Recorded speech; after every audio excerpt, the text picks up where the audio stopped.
I saw a lot about what's behind the material veil. I saw what the multi-dimensions look like. I met God. I met Jesus. I saw, where my traumas were still embedded within me. And it turned out it was working in Manhattan, in New York City, on Wall Street. That's where I was like, oh my God, we live in an illusion. Life is an illusion, and it's what you make of it. You could be the architect of your life. You don't have to rely on the external world to tell you what to do and define you and make you feel small. And that's what I came back home to. Sarah, thank you for joining me on Success Matters podcast.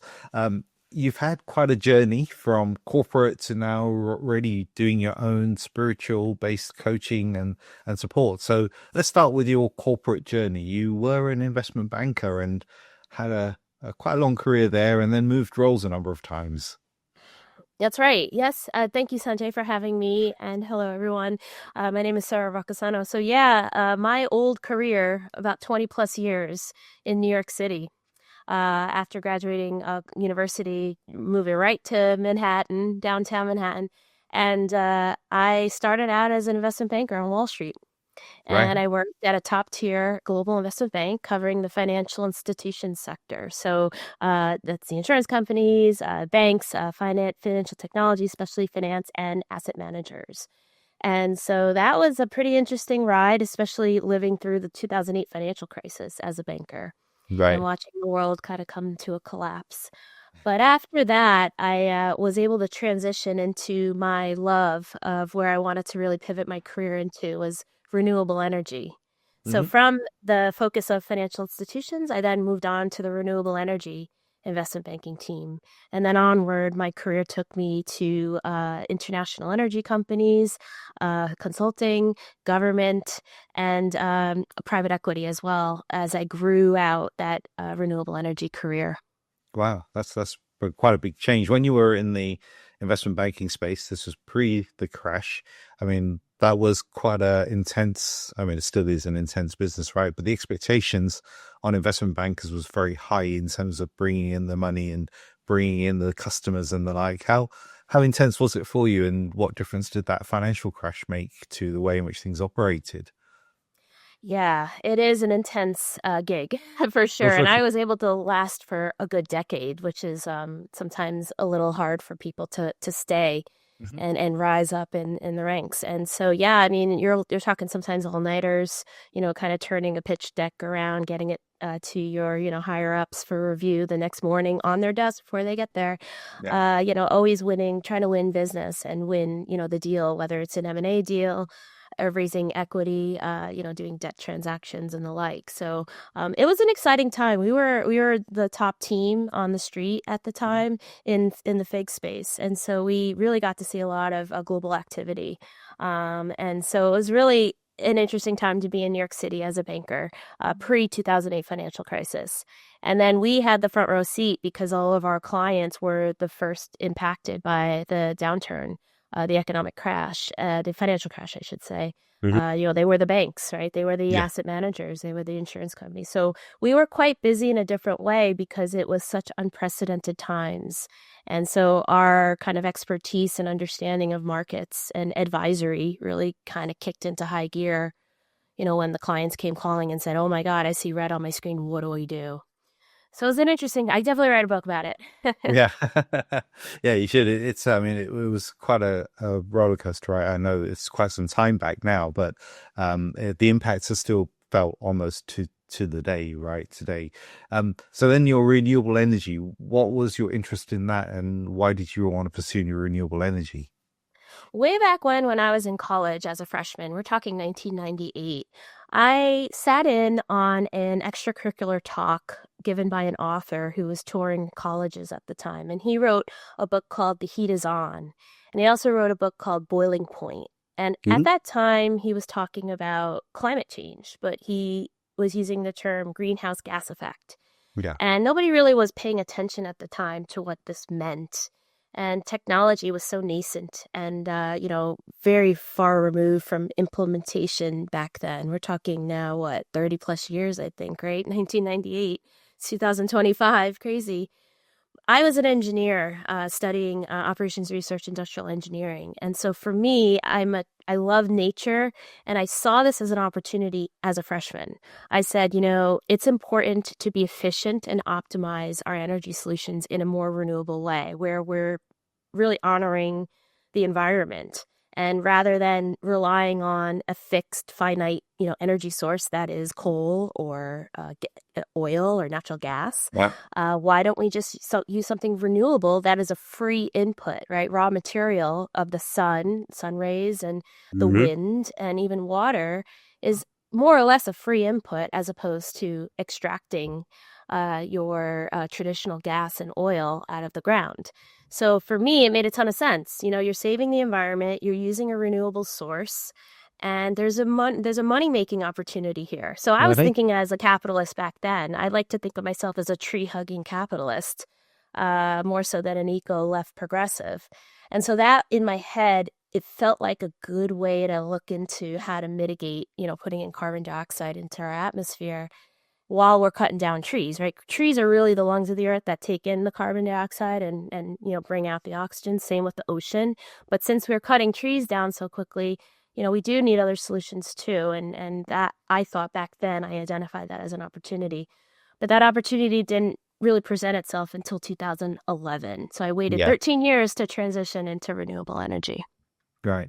And I suppose that market is still really, it was still relatively nascent then. It's really kind of got the critical mass and momentum now, right? After all those years, 14, 15 years. So yes, it's quite a change. You mentioned that during your career progression, you had a number of moments where you were in between work, right? And so how did that shape your worldview and what you were doing at the time or what you're planning to do? Yeah, in hindsight, it made me so much more resilient and empowered, and really much excited about how to create something new for myself in a way that aligns with my passions.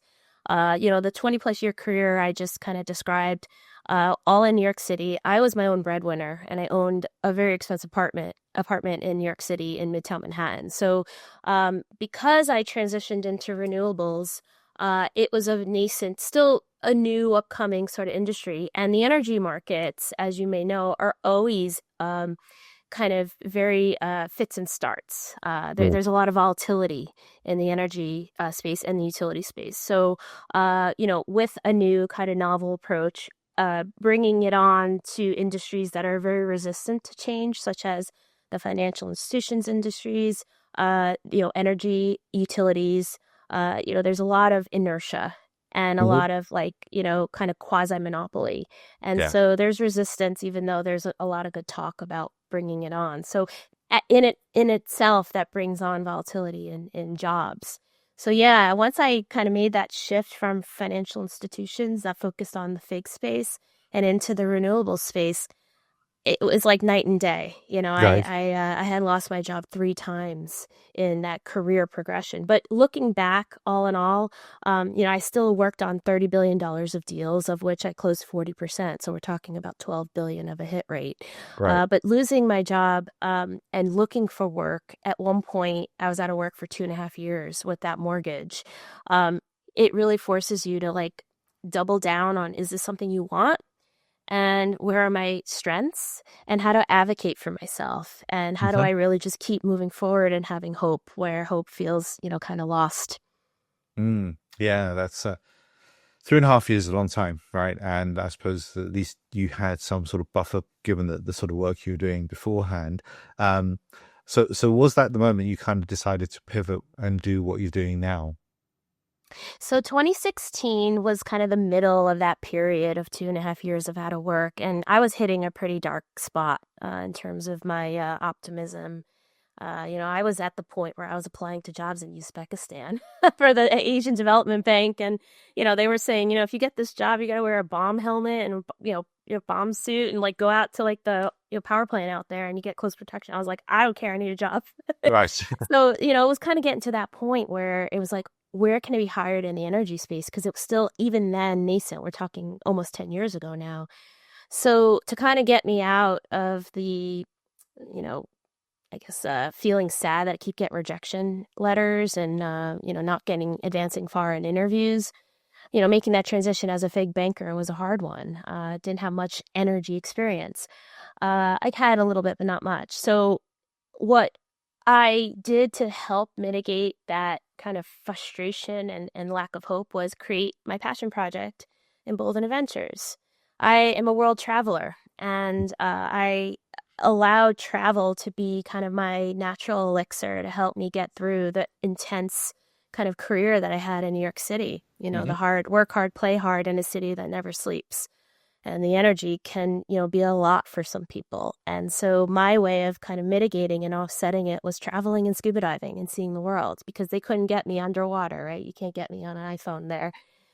And so I think when I began this passion project at the time, it was a travel blog to kind of communicate my love of travel.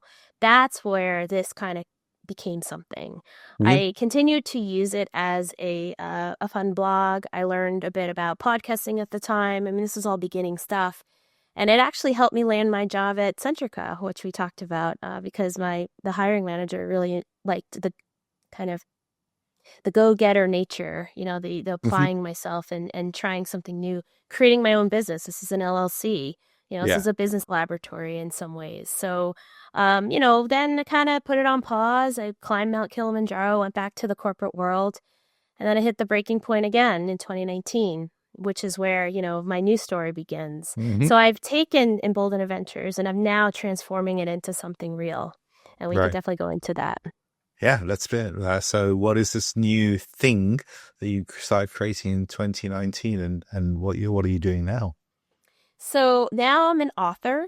I'm an international motivational speaker, and I'm creating this Be Emboldened transformation program that inspires personal, professional, and spiritual transformation based on my own personal experiences of, getting through the hard times, layoffs, questioning, what's real, all these great things that, I think we as a collective are now beginning to go through. What's going on here? Everything's breaking down around me. How do I navigate these uncharted waters? How do I know to go within and find that, strength Hmm. and connect? So I got a head start with all of this exploration, especially while I was out of work. A lot of the time when I was out of work, I had the opportunity to still go traveling just to kind of get my head out of the sand. So that's what this is. And my first book that's coming out is part of a transformational series, all of it 100% true. The first part is the Awake and Radiate piece. The second is the Surrender and Adventure piece. And the third is Transform and Reborn, all of which demonstrates and chronicles my time working with shamans and connecting with nature and helping me get through some difficult times. A lot of ideas of manifestation and mindset and abundance, and really applying it in such a way where you feel empowered now to really kind of create something brand new that you yourself can own and be proud of. So how did you awaken within? Oh, it's been an ongoing journey. The times I've been out of work, really were where my spiritual quests, really kind of took a leap. I started working a lot with mediums and psychics and past life regression facilitators such as Dr. Brian Weiss, who's well known in the space. And then that eventually led to discovering these ancient megalithic sites that I would see on the show Ancient Aliens and read about and go physically there to, let's say, places like Machu Picchu in Peru Hmm. or, Chichen Itza in Mexico or Easter Island out in Chile, Rapa Nui. And then really kind of seeing it and feeling the energy and then starting to connect, with the land through these tour guides that were also shamans themselves. And then eventually the calling finds you. So 2019, I will kind of paint a picture. I'm downtown Manhattan at this point where my job was, right near Wall Street and the Twin Towers, ground zero where the towers fell. And my friend asked me if I wanted to go to the Amazon rainforest in Peru with her. She was going to work with ayahuasca, which is a very powerful plant medicine, a psychedelic that the Shipibo people, the shamans, work with.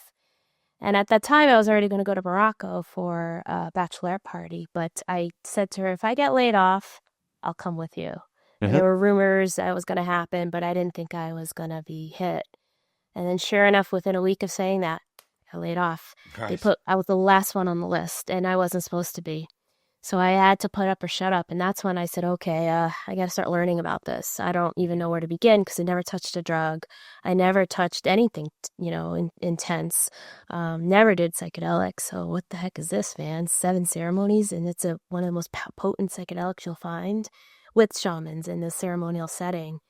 So I learned and I kind of decided, okay, I'm going to do this. And I was on a plane in early 2020, and it was a 5-week adventure from Morocco to the Amazon rainforest and then onwards to Bolivia and the Andes Altiplano and in very remote parts of Peru and Bolivia. Went to Tiwanaku and Pumapuku, another ancient alien, quite mysterious megalithic site. So my first book chronicles all of this and the discoveries and what I've learned, and I was able to really rely on the videos I took while I was there, the Hmm. journaling I was doing while I was there, and the photographs, and even the memories today. And it was so impactful and so powerful. It really changed the way I look at the world, spiritually and otherwise. And then I came back after leaving New York City for 5 weeks. I came home to coronavirus shutting Mm. down Manhattan in Yeah. March 2020. So the book ends with that perspective, a changed way of looking at the world and showing up in a way I probably wouldn't have pre getting on that plane to Morocco. So Mm. it's a powerful book. I ended up getting another job, and then I was able to kind of weather the storm during coronavirus, like working remotely. But then I hit the breaking point in 2022 once and for all, and I said, "That's it. I'm Right. tripling down on Emboldened Adventures now." That's yes, that's quite an amazing journey. In 5 weeks, you went from Morocco to South America to all these different places. Um, so you tried ayahuasca on that trip, I assume. And what was the experience for you like at the time? Oh, I mean, there's 7 ceremonies. And the book goes into detail, and I'm very proud of this book because I am going to make a pretty bold claim that this may be the best first person account of an ayahuasca experience you'll find in a book. And I stand by that statement because I go into exactly what I was seeing, exactly what I was feeling, the emotional kind of back and forth, the turmoil. But some ceremonies were actually very good and some were challenging. Hmm. The medicine shows you what you need to see, and you set intentions and you work with the medicine and the shamans, the maestros and the maestras. They hold the energetic container in the maloka, and they make sure that the energy is good for you and nothing too bad can come in and enter in. So I did see a lot. I don't even know where to begin. I mean, I saw a lot about what's behind the material veil. I saw what the multi-dimensions look like. I met God. I met Jesus. I Hmm. became more spiritual as a result. I saw, where my traumas were still embedded within me. And it turned out it was working in Manhattan, in New York City, on Wall Street. It turned out it was, really tough experiences, in my undergrad and graduate days, studying engineering and getting my MBA.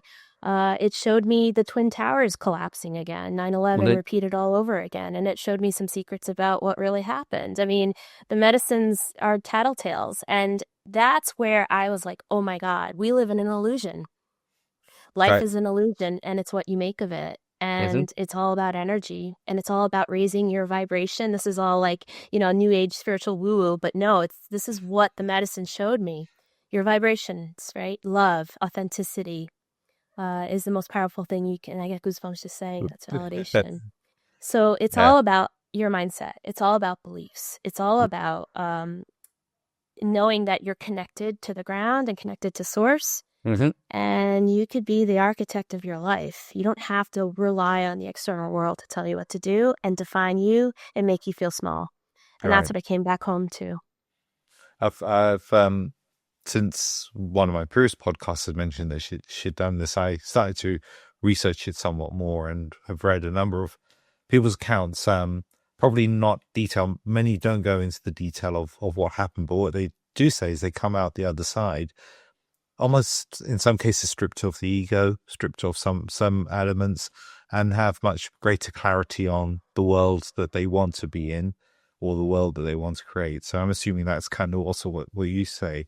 How do the shamans hold the energy? What's the way in which they do that?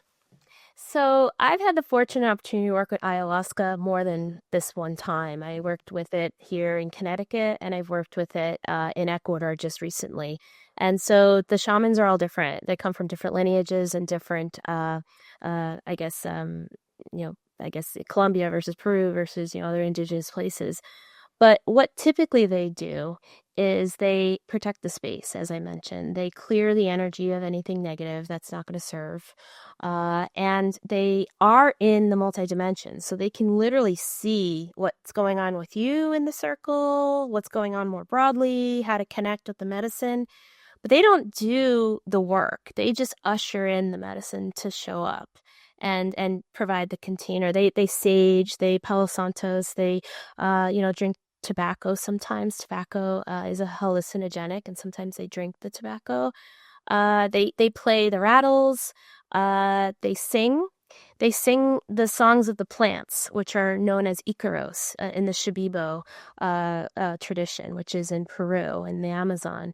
And it's the vibrational energies of the plants. And so what they do is when they're in shamans in training, they're learning to hear the vibrations of the plants and the animals when they're in isolation in the rainforest. And so they're able to kind of triangulate the energy, sing it, and speak it out to you in either the Mhm. Shipibo tongue or in some Quechua language, which is the ancient Incan language, or also in Spanish. It could be a mix. And they sing it and they see it. They see energy and they read your auras. And what we did in the Maloka was they had a communal song first in the middle, and then they break up, and then they go around in a circle, and we get an Icaros personally sung to us by each of the shamans as they rotate around the circle. So they're diagnosing and reading and seeing while you're there. And so the Icaros really are the medicine. And the ayahuasca is the syringe as it was described to us. The ayahuasca enables the Icaros to actually do the energetic work, the songs of the plants. And I can clearly see that the visions, the psychedelic visions in my third eye were much more enhanced, and there was much more clarity when the Icaros were happening for me. Right. Wow. Well, wow. It's fascinating. It sounds a bit scary as well, if I'm honest, to be there in what I'm assuming is like a bit of a jungle setting, completely out of your regular everyday comfort zone, and having these people kind of coming around saying things, chanting things that maybe you don't understand or connect with, and yet you are connecting with them. It kind of sounds a bit, yeah, it's difficult to get my head around, if I'm honest. You're wearing right now some items from your time there, right? On your wrist and Oh, your yeah. Well, this is ring. from Ecuador. Correct. Yeah. This ring here you could see is handmade. Mm-hmm. It was made by someone in Peguche, Ecuador. His name is Abdul, a really great person. And then this bracelet he made as well. It has more of the indigenous star people patterns. So this was part of the in Ecuador, I mentioned we worked with ayahuasca. We worked with the Camiseta tribe, which is out in Colombia, and they drove 6 hours to come see us. Very, very different. They use harmonicas. They have jaguar teeth necklaces, and Right. their kind of Wow. decor looks different. But we also worked with Wachuma, which is a cactus similar Mm-hmm. to peyote. It's a San Pedro cactus, and so this was from the Wachuma ceremony. It's a heart opener. And then we also worked with an Esperanza mushroom from the Andes Mountains. Three different shamans, three different sort of ceremonial protocols, but it was quite a different experience. This is all going to be documented in book number 3, No, right. the transform and reborn part. I'm looking forward to seeing these books come out as you go through.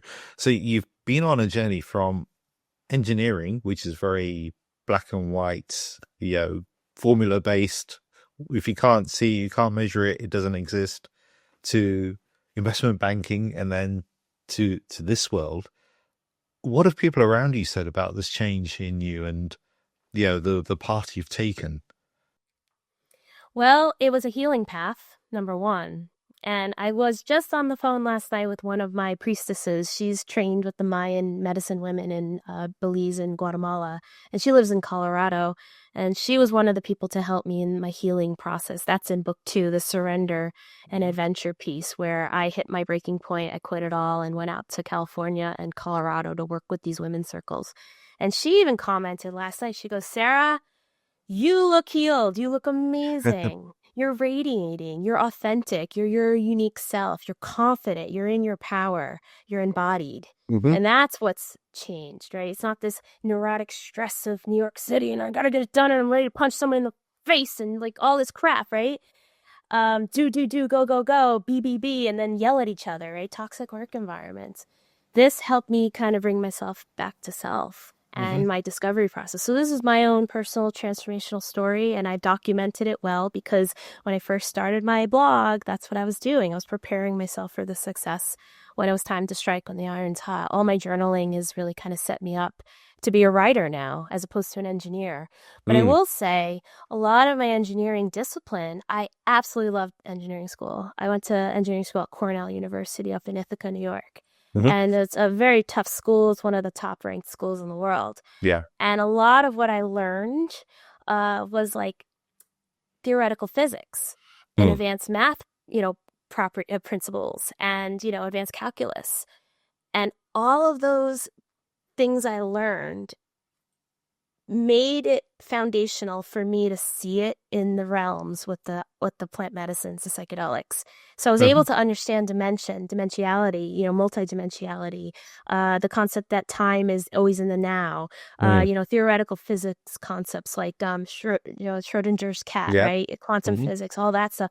The medicine shows you intuitively, it shows you pictorially, it shows it to you where you're like, oh, I get it. This Yeah. is real. And I knew it because I already studied it back in college. Hmm. Same goes for my MBA. I was at NYU Stern for my MBA. And the medicine took me to a moment where I was in one of the, I guess, classrooms. And I was having a very hard time with one class. It was about like Fibonacci formulas and cash flows that you project out to like, terminal value and all that. And and the medicine showed me that, you know, there's patterns in math. It's all about math. It's in the formulas. There's no such thing as coincidences. And I literally saw myself sitting in that classroom staring at the cash flow problem.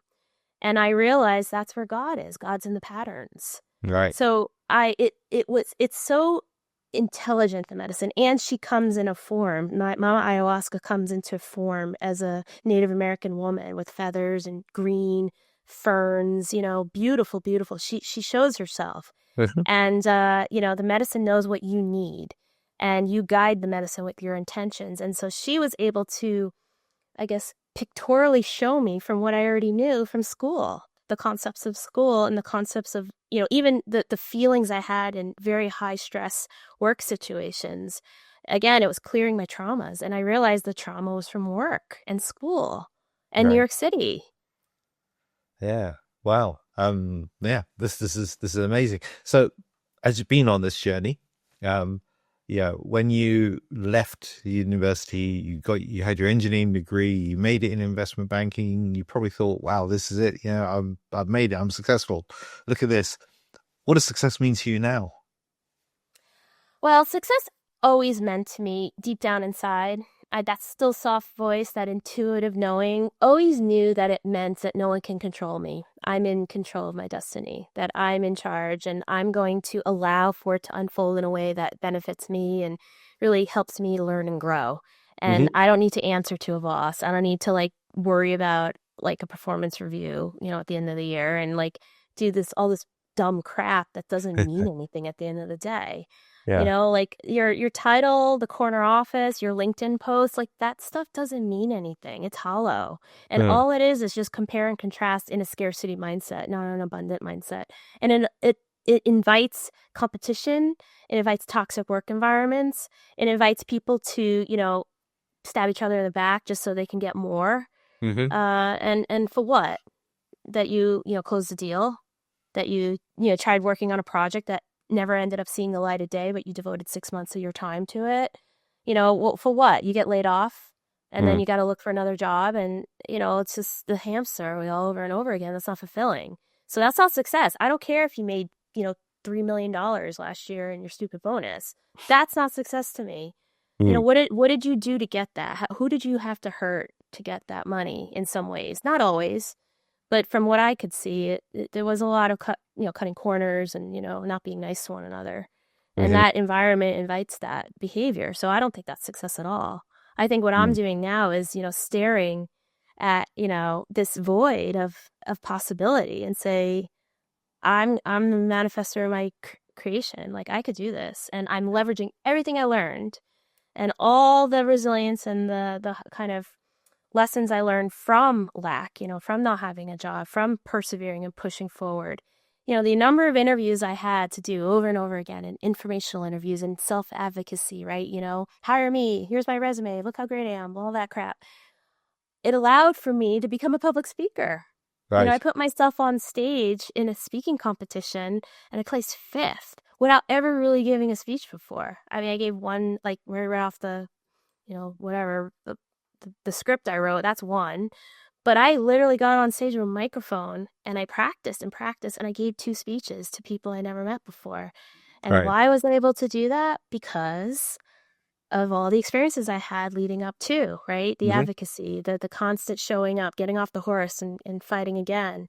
And, Mm. being a banker, right? Pitching, being articulate, Yeah. writing what you want to say. So everything you do can be used to your advantage when it is time for success. When you define it's going to be now, I'm going to take control, I'm going to believe in myself, and I'm going to follow through with something that I'm going to take a risk on me.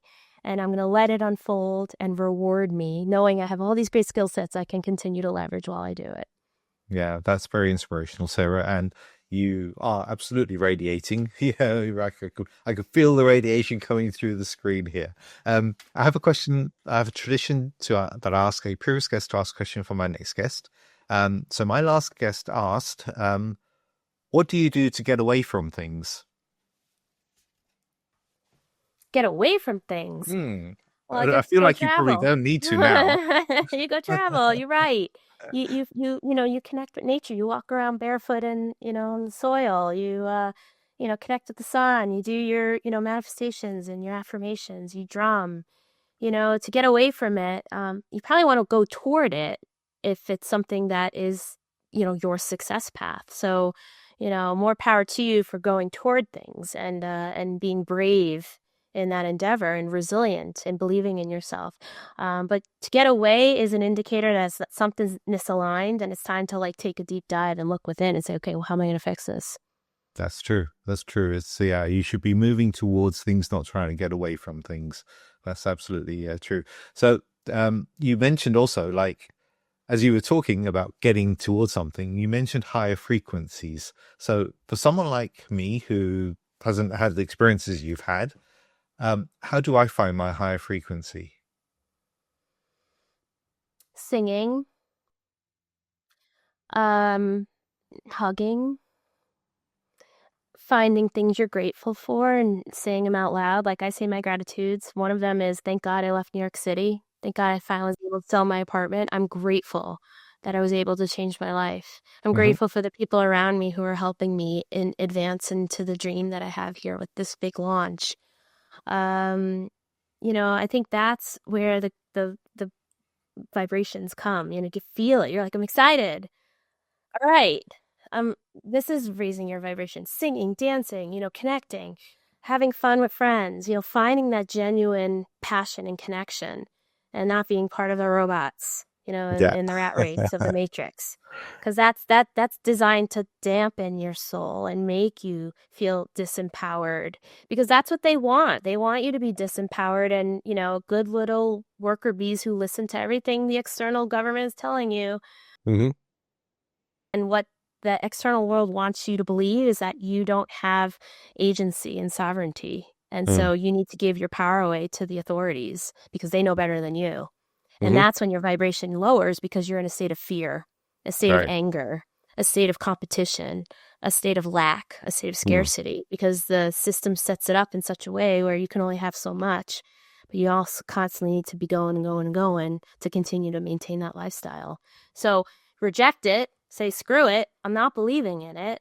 I am my sovereign being, and I'm going to do what's right for me. I'm going to be successful the way I define it.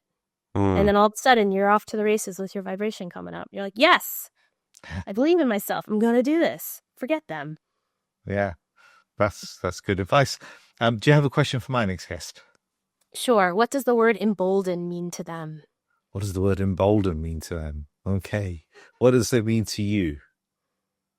Emboldened means to be emboldened. It's imparting courage. So it's something you yourself feel as opposed to empowerment. Empowerment is something that you kind of like, okay, something externally is helping me become empowered. But emboldened is something where within you're like, oh, I'm going to move forward and advance ahead. I'm going to overcome with courage. And I'm the one in the driver's seat. So it's a little bit of a nuance to the word empowerment, but it's along the lines of bravery and courage. Yeah, you're right. I had never thought of it this way, but empowerment is almost like you're handing agency to someone else to give you power, right? Whereas emboldening comes from inside of you, and it's more internally driven. Okay, I get that. We're at the top of our time now, Sarah, and I'm sure people will want to buy your books and get in touch with you. What's the best way for them to contact you? Sure. So my new website, emboldenedventures.com, is going to be relaunched soon. The rebranding is in the works, so you could look out for that. But for now, it's a placeholder. It's still a travel blog landing page. My book, Stone Temple Passport, Awake and Radiate with Mama Ayahuasca, will be coming out next year. It's already written. I'm already working on the audiobook. I got some awesome merch as well. Hold on a second. One of the many sweatshirts that I'll be selling as well as merch for the book, Stone Temple Passport, and my Sara Roccisano speaking, sararoccisano.com. So all three of these are ways you can reach out: the website, social media, and you can shoot me an email if you would like to learn more. My Be Emboldened program, which is a transformational program, is in its beta testing now. So if anyone's interested in learning more, let me know. Okay. Brilliant. Thank you. Well, thank you for taking part in Success Matters. It's been a fascinating conversation.